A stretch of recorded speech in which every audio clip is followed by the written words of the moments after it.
히브리서 13장 8절 말씀입니다. 잘 알죠? 우리 같이 한 목소리로 읽습니다.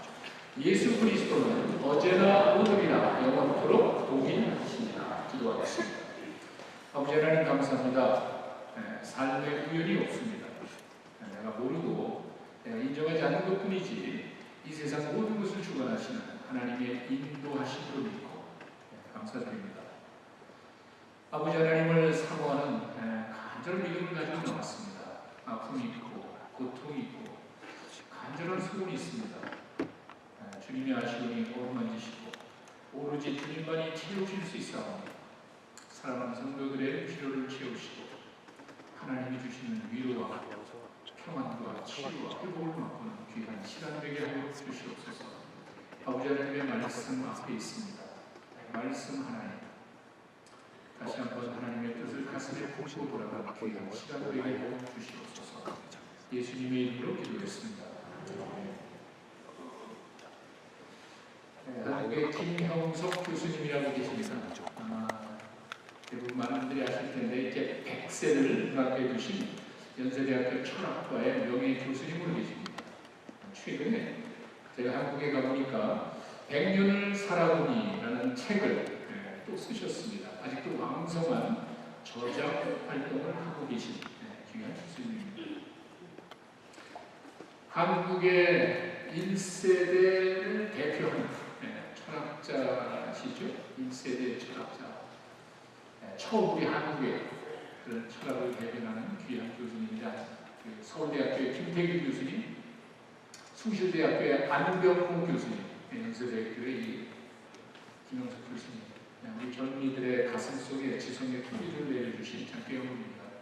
그분의 책에 보니까 이런 말이 있습니다. 많은 사람들이 교회에 들어오지 않고 주변을 뱅뱅 돌면서 예수님을 만나지 못하고 그냥 떠나는 사람들이 많다. 이분은 뭐 장로님이나 그렇진 않습니다. 그냥 평범한 신앙인으로서 철학을 공부하신 겁니다. 자기가 그리스도인으로서 이렇게 사람들을 바라봤을 때 교회 주변에서 맴돌다가 떠나는 그런 사람들이 많이 있다는 상징적인 말입니다. 뭐 교회 담을 맴돌다면 그렇다는 건 아니겠죠. 하여간 우리에게 주는 상당한 의미가 있습니다. 그분의 말에 의하면 어떤 사람은 교회에 널리 퍼져 있는 기복적인 신앙을 보고 실망하고 떠났다. 이 기복적인 미신적인 신앙이 어떻게 하나님을 믿는 사람들 가운데 있을 수 있는지 그걸 바라보고는 이제 떠났다는 그런 말입니다. 어떤 사람들은 교회에 폐쇄적이고 아니라는 생각 또 형식과 타성에 젖은 그리스도인의 모습을 보고 실망했다. 우리 기독교가 그런 건 아닙니다. 어떻게 그런 얽매여서 그것을 만족하고 무엇보다도 폐쇄적인 그러한 모습이 이들에게는 굉장한 실망이 됐다는 그런 말입니다. 그리고 지도자들의 독선적인 사고 방식에 환멸을 느끼는 사람도 있고 특별히 젊은이들, 젊은 대학생들은 기독교의 한국과 민족의 장래를 맡길 수가 없어서 떠난다는 젊은 대학생들과의 대화에서 그런 이야기들을 들으셨답니다. 교회의 주변을 맴돌다가 테두리 밖에서 진정한 교회의 주인 되시는 예수님을 만나지 못하고 떠난다는 그 사실이 정말 상당히 마음이 아픕니다. 가까이 있으면서도 그 참 진리를 깨닫지 못한 그 가운데 들어가서도 진정한 예수님과의 만남이 없었다는 그 말입니다. 미팅이 아니라 인카운터입니다. 주고받는 이런 인격적인 만남이 이제 없었다는 말입니다. 예수님을 인격적으로 만났다면은 교회를 비난할 수는 있지만 떠나지는 않을 거라는 이제 그 말입니다. 한국에 널리 퍼져 있는 그 기복적인 신앙 요소에 대해서도 이 김 교수님은 그렇게 이야기합니다. 이 기복적인 신앙이라는 것, 특별히 기복적인 그 미신 신앙은 교육 수준이 낮은 사회에서 드러나는 모습인데 어떻게 교육 수준이 높은 한국에서 이런 모습이 나올 수 있을까? 이것을 이분은 잘못된 교육으로 봅니다. 교육과의 입장에서 봤을 때 교회에서 잘못 가르쳤기 때문이란 그 말입니다. 결국에 고통당하는 것은 순진한 교인들이죠. 이렇게 지금의 교회가 예수님을 대변하거나 예수님을 보여주지 못하고 어떤 교리나 율법에 얽매여 있고, 또 무엇보다도 배타적이라는 모습은 우리 예수님의 모습과는 좀 다른 모습입니다. 예수님을 믿고 따른다는 사람들 사이에 어떻게 그런 모습이 나올 수 있는지 이것을 안타까워 하시는 겁니다. 종교 의식이 인격보다 앞섭니다. 여러분 잘 기억하십시오. 종교적인 의식에 익숙한 것이 신앙적인 인격보다 낫다는 거예요. 이게 교회 안에서의 평가 기준이라는 거예요. 그럼 안 되잖아요. 먼저 신앙의 인격이 있어서 이 사람이 어디 가든지 그 모습으로 살아야 되는데, 교회 안에서의 종교 의식에만 익숙하다 보니까 교회를 떠나서는 이들의 인격이 별로 도움이 되지 않는 거예요. 독선적이고 자기 우월감에 빠져 있는 이런 모습들이 있다는 것입니다. 자, 그런 모습에서는 정말 예수님의 모습을 찾을 수가 없죠. 종교인의 냄새는 날지 모르지만 그리스도의 향기 찾아보기 어렵습니다. 아무래도 이분이 젊은 사람들이랑 많이 이야기하다 보니까 한 번은 이 김영석 교수님이 대학생들이랑 인터뷰를 하는데 막 뼈있는 의미 있는 질문을 했습니다. 왜 법정 스님 같은 분들의 글, 불교 서적은 베스트셀러가 되는데 기독교 서적은 그렇지가 않습니까? 이런 질문을 했습니다. 김영석 교수님은 고민을 많이 했습니다. 그러면서 답을 준 게, 스님들은 보편적인 생각과 인생에 관한 글을 쓰는데 목사님들은 교리나 신학에 얽매인 글을 쓰니까 사랑을 받지 못하는 것 같다. 뼈 있는 이야기입니다. 그러면서 거기에 덧붙인 말이 있습니다.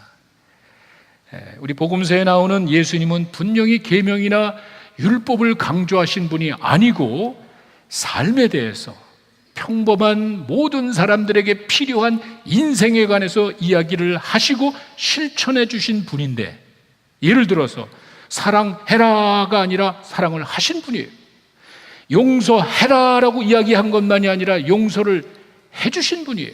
이렇게 예수님은 어떠한 그 율법이나 규율의 규명의 계명에 얽매여 있는 분이 아니라 정말 사랑과 용서를 삶으로 실천하고 보여주신 분인데 교회 안에 그런 모습이 없다는 거예요. 그러니까 굉장히 안타까워하시는 거죠. 철학을 공부하신 평신도 신앙인의 눈에는 교회가 그렇게 보일 수가 있습니다.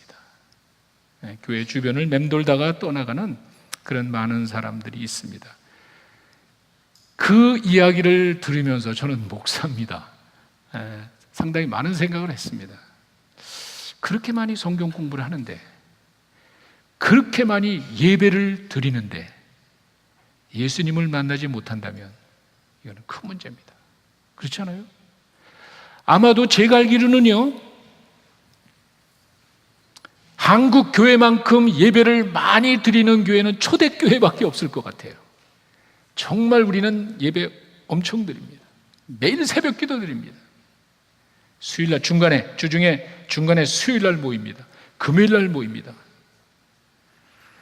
주말에는 목장 모임, 구역 모임으로 모입니다. 주일에는 예배를 모입니다. 엄청 많습니다. 그런데 예수님을 못 만난다는 거예요. 큰 문제예요.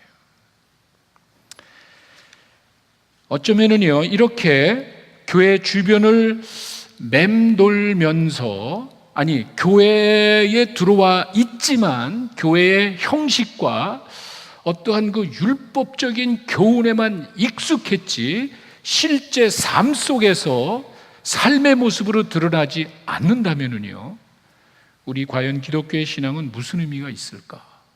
종교적인 습관에는 철저하지만 정말 복음이 생명이라는 그 복음의 핵심을 모르고 예수님을 모르니까 결정적인 순간에 되니까 죽음을 눈앞에 둔다든지 어려움이 닥친다든지 했을 때는 신앙 없는 사람과 다를 바가 없다는 거예요. 그러면 안 되잖아요. 우리가 신앙생활을 그렇게 하면은 안 되잖아요. 우리 스스로 반성해 봐야 돼요. 이 말은 내가 주님과의 개인적이고 인격적인 만남이 있는지를 묻는 거예요. 그저 많은 숫자를 놓고 그냥 하고 거기에 소속된 것으로 만족하며 사는 게 아닙니다. 그건 잘못된 거예요. 그건 별 의미가 없습니다. 목사나 교회나 어떠한 단체는 평가 기준에 들어갈지 모르지만 주님 앞에는 그게 아닙니다. 개인적인 고백이에요. 내가 예수님을 만났다는 것은요, 내가 말씀을 통해서 죄인이라는 사실을 깨닫고 그 말씀을 통해서 내가 죄인이라는 사실을 알기 때문에 구세주가 필요한데 예수님이 내 죄를 위하여 돌아가셨다는 그 사실을 믿고 예수님을 영접하면은 하나님의 자녀가 되는 거예요. 이런 개인적인 신앙 고백이 없었다는 거예요. 이런 하나님과의 개인적인 인격적인 관계를 형성하지 않았다는 그 말이에요. 이거 상당히 중요한 일이에요. 여러분들이 교회 오래 다니고 그런 것을 자랑할 것이 아니라 정말 나는 주님만이 내 구세주가 되십니다. 아니 예수님밖에 없습니다. 예수님만 입고 살 이런 그런 마음이 정말 내 마음에 있는지 정말 봐야 됩니다. 네, 그러면서 이번에 한국 가서 그 김영석 교수님 도서관에 제가 이제 갖다 놓을 겁니다. 다 갖다 한 몇 권 많은데 또 한 분의 책을 본 게 이제 그 하용조 목사님입니다. 제가 어제 새벽에도 잠깐 말씀드렸는데 떠오르는 분이 하용조 목사님인데 지금 뭐 주님 곁으로 가셨지만 그분이 마지막까지 투병하시면서 보여주신 그 모습은 정말 우리 많은 신앙인들에게 큰 도전이 됩니다. 오로지 예수밖에 없습니다. 오직 예수, 이거는 그분에게서 나온 거예요. 예수님밖에 없습니다. 예수님의 유일한 길입니다. 예수님만 붙드세요. 아직도 우리 귓가에 생생합니다. 정말 그 하영조 목사님을 멀리서, 저는 가끔 그 교회 다닌 적이 없지만 멀리서 아는 그 한 목사님의 이미지는 정말 주님만을 사랑하고 주님만을 위해서 온전히 헌신한 사람의 대표적인 사람으로 알려져 있습니다. 그분이 자기 욕심으로 했다고 생각하는 사람은 없을 거예요. 한 영혼이라도 더 구하려는 그 욕심은 있을지 모르지만 자기 개인의 명예를 위해서 했다고 생각하는 사람은 거의 없습니다. 근데 그분은요 40년, 한 45년 됐죠.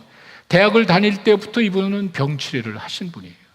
대학에 다닐 때 피를 토하면서 폐병으로 고생하신 분이에요. 그러다 예수님을 만났죠. 연예인 교회를 하셨죠. 온누리 교회를 하셨죠. 두란노 서원을 하셨죠. CGN TV를 시작을 하셨죠. 정말 어떻게 해서라도 한 영혼에도 더 구하기 위한 열정으로 살아갔던 분이에요. 그거는 틀림없습니다. 그러다 보니까 병이 생긴 거예요. 종합병원이라는 말은 그분에게서 나왔다고 사람들이 이야기를 합니다. 엄청 고생하셨어요. 보세요. 당뇨가 있었고요. 고혈압이 있었고요. 간암이 있었고요. 심근경색이 있었고요. 부정맥이 있었고요. 마지막에는 장기 기간이 다 고장이 나니까 혈액 투석을 했습니다. 이분의 이야기입니다. 일주일에 3번, 3일이죠. 4시간씩 투석을 받습니다. 소변이 정상이 아니죠. 인공적으로 물과 노폐물을 빼내는 작업을 합니다. 간암 수술을 지금까지 8번 받았습니다. 상상이나 갑니까? 그분이 계속 이야기합니다. 왜 하나님께서는 내 기도를 들어주시지 않을까? 왜 응답해 주시지 않나 고민하고 생각해 봤지만 하나님이 왜 나를 반 죽여놓고 다시 살게 하셨나 싶어요. 그런데 내가 아프면서 그 이유를 나중에 알았습니다. 나를 살려주시면 내가 교만해져서 펄펄 날아다닐 것을 내가 너무도 잘합니다. 내가 딴 생각만 하면 암이 생깁니다. 까불지 마. 뭐 이런 거죠. 이분의 고백입니다. 정말 누구보다 주님 사랑하고 열심히 주님을 위해 사셨기 때문에 본인보다 주변 사람들이 더 열심히 기도했어요. 하나님, 한 목사님을 좀 살려주십시오. 건강이 회복돼야 되겠습니다. 그런데 아무도 모르는 본인만의 그런 이유가 있었던 거예요. 이분은요, 우리가 흔히 말하는 work oriented라 그러죠. 일을 위해서 태어난 사람이에요. 만나기만 하면 항상 창의력이 뛰어난 사람이에요. 그래서 우리 개신교회 4인방이라고 그러죠. 하영조 목사님, 또 홍정길 목사님, 이동원 목사님, 옥하는 목사님, 4분이 모이면 뭐 1000마디가 또 무슨 일 저지르니? 이런 게 나올 정도로 한 목사님은 일을 해야 힘이 나는 열정적인 그런 분이에요. 그냥 그 일이라는 건 뻔하죠. 하나님 일이에요. 내 욕심을 내서 하는 거 하나도 없습니다. 하나님, 이렇게 주님 사랑하는 마음으로 헌신된 우리 한 목사님을 좀 고쳐주십시오. 얼마나 기도했는지 모릅니다. 그런데 본인은 뭐 얼마나 기도했겠어요. 다른 것보다 마지막에 투병 생활에 떠나기 마지막에는 이제 혈액 투석을 하는데, 여러분 그거 아시죠? 한 번 병원에 가면은요 4시간에서 어떤 사람이 6시간까지, 한 목사님 4시간이라는데 하여튼 4시간에서 5시간을 병원에 누워 있습니다. 우리가 이렇게 먹은 피가 자동으로 콩팥에서 신장에서 깨끗하게 돼서 돌아가니까 이게 피가 이게 정상인데, 그 죽었으니까, 형이 다 장기가 죽었으니까 혈액 투소의 피를 다 뽑아냅니다. 기계로 따서 기계에서 피를 깨끗하게 걸러서 다시 기계에서 몸에다 피를 넣어줍니다. 4시간이에요. 일주일의 절반입니다. 그렇게 하면은 막 정신이 없고 어지러운데 이틀 있다가 또 병원에 가요. 또 병원에 가서 누워가지고 피를 다 빼가지고 기계로 깨끗하게 걸러서 다시 집어넣습니다. 열정적으로 일하는 분이에요. 잠시도 가만히 있지 못하는 그런 분이에요. 얼마나 답답하겠어요. 뭐 병 아프고 그런 건 뭐 말할 것도 없지만 그 본인의 마음이 어떻겠어요. 그렇게 열심히 하나님께서 뛰어다니면서 기쁨과 보람을 느끼는 그런 분이 병석에 누워서 일주일의 절반을 병석에 누워서 투석하는 그 심정이, 그 마음 고통이 어떻겠어요. 처음에 막 죽을지, 그게 답답해서 내가 막 뛰어나가야 되는데 그거 못하고 병원에 붙들려 있는 것이 너무너무 답답했대요.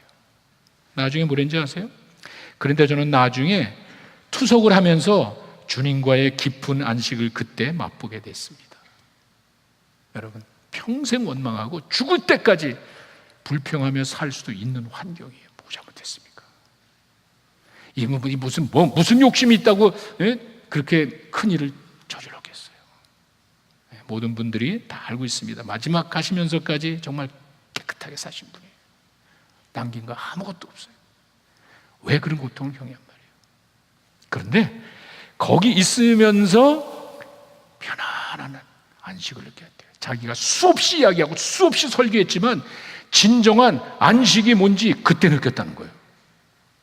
여러분, 그러면서 하시는 말씀이, 하나님은 정말 실수가 없는 분입니다. 병 가운데서, 심지어 죽음 가운데서 자신의 뜻을 이루시고 신실하신 하나님입니다.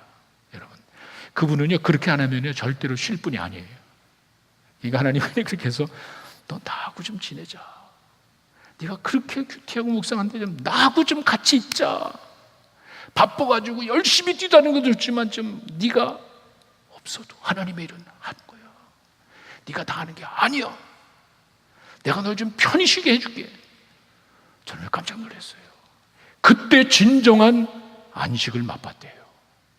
참, 그분이 그렇게 사람들 위로하려고 그지만 미워할 그런 분은 아니거든요. 직선적인 분이에요. 성격이 정확하고 복음 전하는 것도 확실한 분 아니에요. 근데 그분의 말이, 그 투석을 하면서 일주일의 절반을 꼼짝 못하고 병석에 누워있지만 그때 주님의 평안을, 안식을 맛봤대요.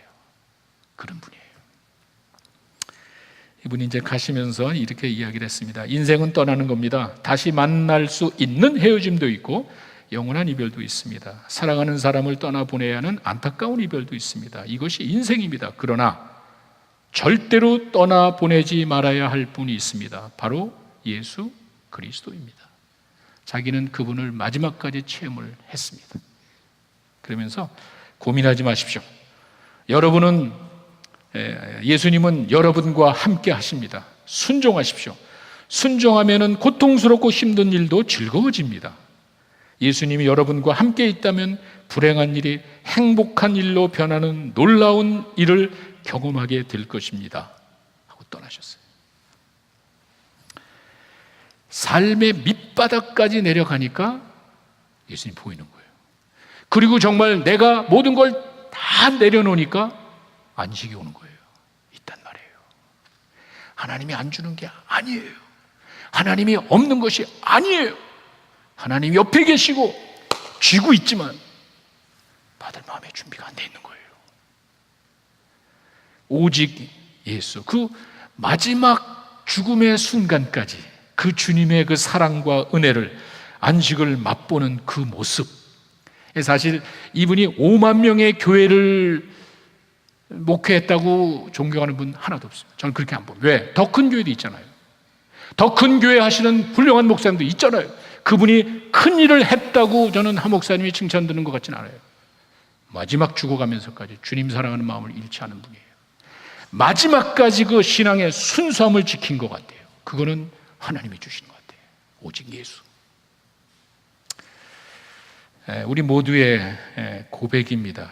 예수님만이 구원자가 되시고 예수님만이 우리의 소망이 되신다는 그 말씀을 저는 그 한 목사님의 삶을 통해서 이렇게 보게 됐습니다. 여러분, 오늘 제가 읽어드린 본문에 보시면은 예수는 어제나 오늘이나 영원토록 동일하시다, 이런 말이 있습니다. 이게 무슨 말인가? 어제나 오늘이나 동일하지 않은 교훈이 있습니다. 세상의 많은 종교는요, 과거에는 이게 잘 통했는데 시대가 바뀌고 사람의 생각이 바뀌고 지역이 달라지니까 적용이 안 되는 게 있습니다. 그게 종교예요.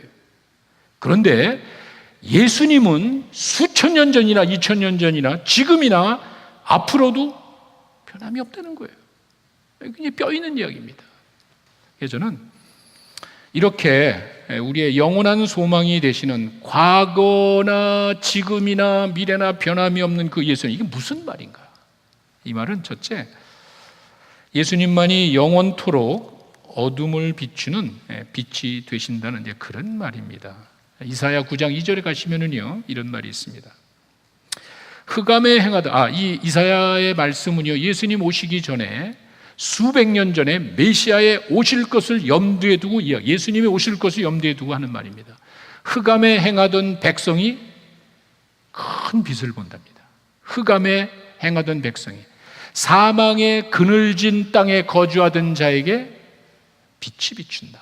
메시아 예수님을 두고 이야기하는 내용입니다.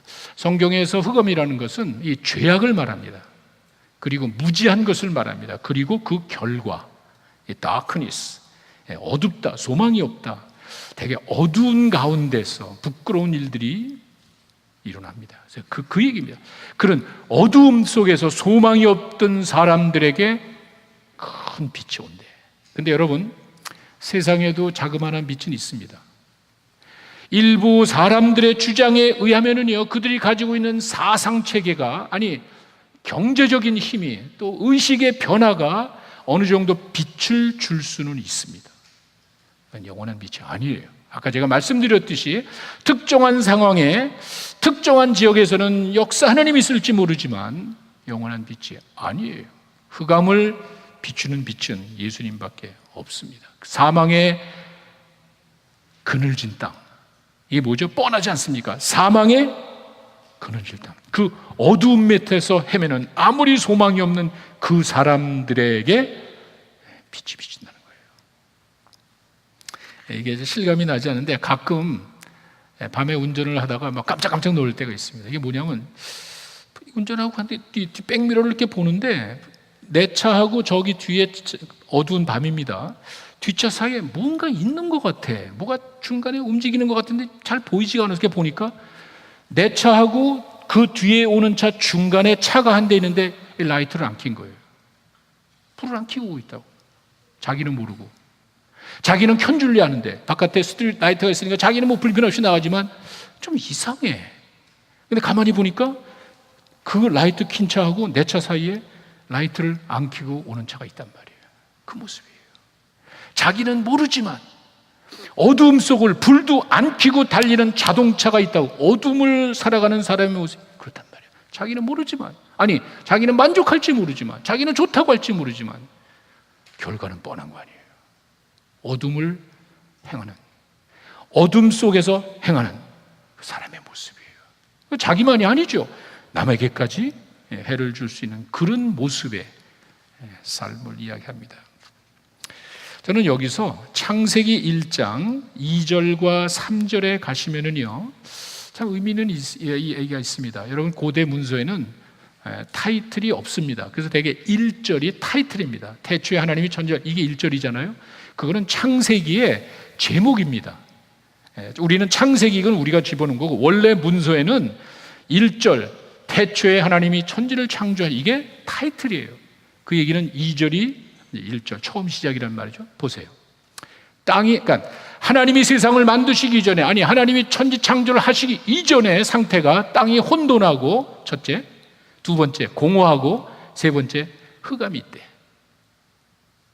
그런데 하나님이 이르시되 빛이 있어라. 빛이 있고 난 다니까 그 다음에 창조가 이루어집니다. 근데 이거는요, 가만히 제가 살펴보니까 이게 수천 년, 이게 뭐 우리가 여러분이 믿거나 마찬가지로 수천 년 전 책 아니에요. 그런데 참 놀라운 게 예수 믿기 이전에, 아니 하나님을 알기 전에, 내가 예수님을 믿기 전에 사람들의 모습이랑 똑같아요. 이 세상을 창조하기 이전에 아무것도 없었습니다. 혼돈합니다. 이게 도대체 뭔지 모르겠어. 예수 믿기 전에 사람들의 삶이 그렇잖아요. 뭐가 진리인지 모르잖아요. 이게 돈, 뭐 향락, 이 눈에 보이는 이런 것들의 사람들이 혼돈이 오잖아요. 예수 믿기 이전의 사람들의 모습이나 창조 이전이랑 똑같아요. 두 번째, 공허해. empty라는 말을 쓴 것이 참 특이해. 창조하기 이전에 아무것도 없었잖아요. 그리고 난 다음에 빛이 있어라, 그 다음에 뭐 실과 물고기 쫙 채워지지 않습니까? 창조하면서. 예수 믿기 이전의 사람들의 모습이 공허하단 말이에요. 도대체 뭐가 진리인지 혼돈이 오고 컨퓨즈 하다가, 두 번째는 empty, 세상 것으로 채울 수 없는 인간의 특성이 있잖아요. 사람이 동물같이 사는 게 아니잖아요. 사람이 먹을 것만 주어준다고 만족하는 게 아니잖아요. 공허하잖아요. 세상 그 많은 것 다 누려도 허전하잖아요. 그러니까 그걸로 채울 수 없으니까 그냥 생명을 끊어버리잖아요. 공허한 마음이 예수 믿기 이전의 모습이에요. 세 번째, 여러분 잘 아시죠? 흑암, 죄악이죠. 예수님을 모르던 시절에 기준이 없으니까 내 기준대로 살죠. 어둠에서 죄악 가운데 살고. 이게 참 하나님의 영감받은 말씀이라는 게 그런 거예요. 이 수천 년 전에 최초의 책이 나중에 수천 년 이은 다음에 예수님이 이 땅에 오셔서 보여준 삶이랑 똑같아요. 창조 이전의 모습이 예수님 믿기 이전의 모습이랑 똑같아요. 3절에 빛이 들어오니까. 이 어둠이 가득하고 공허하고 그냥 다크니스가 있던 그 세계에 어둠이 들어오니까 창조가 하나씩 질서 있게 오가나이즈가 되고, 그 다음에 낮과 밤이 하루 이때 되지고, 그 다음에 식물이 공식이 딱 채워지고 이 세상이 밝아지잖아요. 예수 믿는 사람의 삶과 똑같습니다. 이렇게 예수님이 빛으로 오셨다는 것은 요한복음 8장 2절에 가시면 예수님 자신이 이야기를 하셨습니다. 저게 요한복음 8장 2절이 아닌데 잘못 들어갔네. 내가 읽어드릴게. 예수께서 말씀하여 이르시되 나는 세상의 빛이니 나를 따르는 자는 어둠에 다니지 아니하고 생명의 빛을 얻으리라. 분명히 나는 세상의 빛이다. 어둠에 따르지 않는다. 예수님이 이야기를 하셨습니다. 이게 세상에서도 누릴 거 있습니다. 잠깐 빛을 비치는 것도 있죠. 세상이 잘못됐다는 것은 아닙니다. 그러나 이 세상을 만드신 하나님의 아들 예수 그리스도만이 세상의 참된 소망이 되는 줄로 믿습니다. 오직 예수밖에 없습니다.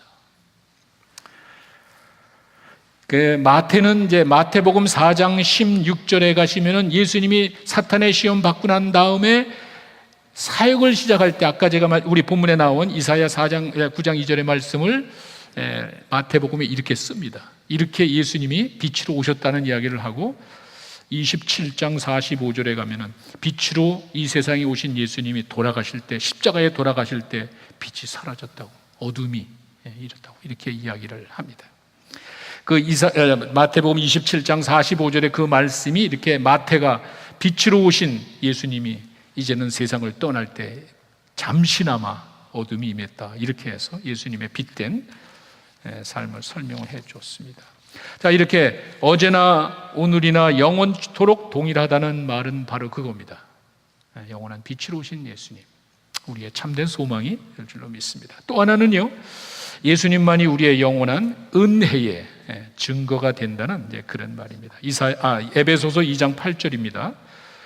너희는 그 은혜로 인하여 믿음으로 말미암아 구원을 받았나니 이것이 너희에게서 난 것이 아니라 하나님의 선물이다, 그러죠. 우리의 구원이 내 힘이 아니고 내가 노력해서 받은 것이 아니고 하나님이 주신 은혜의 선물이다. 재미난 거는요, 아직도 기독교를 세상 종교랑 똑같이 보는 사람이 있습니다. 무슨 말이냐면 기독교는 착한 사람에게 복 주고 악한 사람에게 벌 주고 착한 사람을 받아주고 악한 사람을 배제하는 것으로 생각하는 사람들이 있습니다. 그게 아니에요. 다시 말씀드립니다. 기독교는요, 일반 종교가 착하고 충성된 사람을 받아주고 잘못된 악인을 배제할지는 모르지만 오늘 이 성경에 의하면 이 말이 무슨 말이냐면요, 좋은 착한 사람을 받아주고 나쁜 사람을 배제한다는 것이 아니라 모든 사람을 은혜로 받아준다, 그 말이에요. 어떤 사람이건 관계없이 그 사람의 행위와 관계없이 그 사람의 삶과 관계없이 예수님을 통해서 은혜로 구원받는다는 놀라운 사실을 우리에게 이야기해 줍니다. 아직도 사람들은 혼돈합니다. 내가 뭘 해야 되는 것 같아요. 여러분, 내가 뭘 해서 만족받는 것은 있죠. 없다는 게 아니에요. 근데 완전하지 않단 말이에요. 우리가 이야기하는 건 하나님의 기준에 도달하라고, 하나님의 자녀가 되기 위해서는 내가 하는 게 부족하겠죠. 그 생각을 못하는 거예요. 내 하는 것에 만족해서 그런 하나님 기준에 도달하는 게 아니죠. 우리가 하나님의 자녀가 되기 위해서는 하나님의 기준에 도달해야 여러분 어떻게 하시겠습니까? 기독교는 내가 아니고 내 믿음의 대상인 예수님의 하신 일에 의해서 구원받는다는 사실을 여러분 믿으시기 바랍니다. 이게 복음 아니에요. 내가 하는 게 아니에요. 내가 이루는 것을 가지고 하나님 앞에 가는 게 아니에요. 예수님의 십자가예요. 예수님이 이루신 그 사실, 그게 은혜예요. 내가 할 게 아니잖아. 그 은혜에 근거한 믿음이 역사하는 것이지, 예수님의 십자가 없이 우리가 아무리 노력한다고 되는 게 아니라는 거예요. 예수님이 바로 우리의 영원한 은혜의 증거라는 말이 바로 그겁니다. 예수님밖에 없습니다. 예수님만이 여러분과 나의 죄를 위하여 돌아가셨습니다. 우리가 말씀을 통해서 깨달아야 되는데, 성경은 믿음은 들음에서 나고 들음은 그리스도의 말씀이라고 했습니다. 세상 종교는 그렇지 않아. 네가 노력을 해야 되는 거야. 열심히 해야 믿음이 생기는 거야. 성경은 그렇게 얘기하지 않습니다. 믿음은 들음에서 나고 들음은 그리스도의 말씀입니다. 말씀이 하나님이고 그 말씀이 살아있고 운동력이 있기 때문에 믿음을 주는 것이지 내가 노력해서 얻는 게 아니에요. 뉴욕에서 목회하셨던 팀 켈러 목사님 잘 아시죠? 이 복음, 기독교의 의미와 가치를 현대인에게 잘 맞게 설명한 분인데, 이분이 이런 이야기를 했습니다. 예수님의 생애를 기록한 복음서를 잘 읽어야 하는 이유는 우리가 해야 할 일이 아니고 예수님이 하신 일을 우리에게 잘 보여주기 때문이다. 기가 막힌 말이에요. 다시, 세상 많은 종교는요, 네가 해야 될 일, 너희들이 해야 될 일들이 이거야 라고 소개하지만, 복음서는 그게 아니죠. 예수님의 생애를 소개한 사복음서는요, 우리가 해야 될 일이 아니라 예수님이 하신 일을 소개하죠. 내가 하는 일이 아니라 예수님이 하신 일에 근거해서 구원받는다는 사실을 여러분 믿으시기 바랍니다. 그게 은혜예요. 그 은혜에 근거해서 내가 예수님을 영접할 때 구원받는 것이지, 그 예수님의 십자가가 없이 내가 아무리 노력한다고 되겠습니까? 그게 얼마나 힘이 돼요? 하나님 앞에 도달할 수가 있겠습니까? 기준에 도달하지 못하죠. 그걸 깨달아야 돼요. 인간적인 노력을 배제하는 것은 아닙니다. 그러나 that's not enough. 그걸 하셔야 돼요. 우리가 그런 인간적인 것을 그렇게 무식하게 얘기하는 게 아니에요. 기독교가 그렇게 단순한 종교가 아니에요. 내 힘으로 이룰 수 없다는 것이지, 내 힘으로 도달할 수 없는 그 기준을 예수님이 이뤄놓으셨고, 우리가 착하고 이런 사람, 나쁜 사람 배제, 이게 아니라 은혜를 받은 모든 사람을 예수님이 받아주신다는 게 바로 그 말이에요. 우리가 말씀을 통해서 내 죄인이라는 사실을 깨닫고 이제는 내 죄를 위해 돌아가신 예수님을 여러분의 구세주로 믿고 영접하면 하나님의 자녀가 되는 거예요. 복음이에요. 이런 은혜를 우리 주님이 주셨다는 그 말입니다. 자, 어제나 오늘이나 영원토록 동일하신 주님, 우리의 영원한 빛이 되십니다. 우리의 은혜의 증거가 되십니다. 예수님밖에 없습니다. 오직 그 예수님을 가슴에 품고 사시는 여러분 되시기를 간절히 축원합니다. 기도하겠습니다.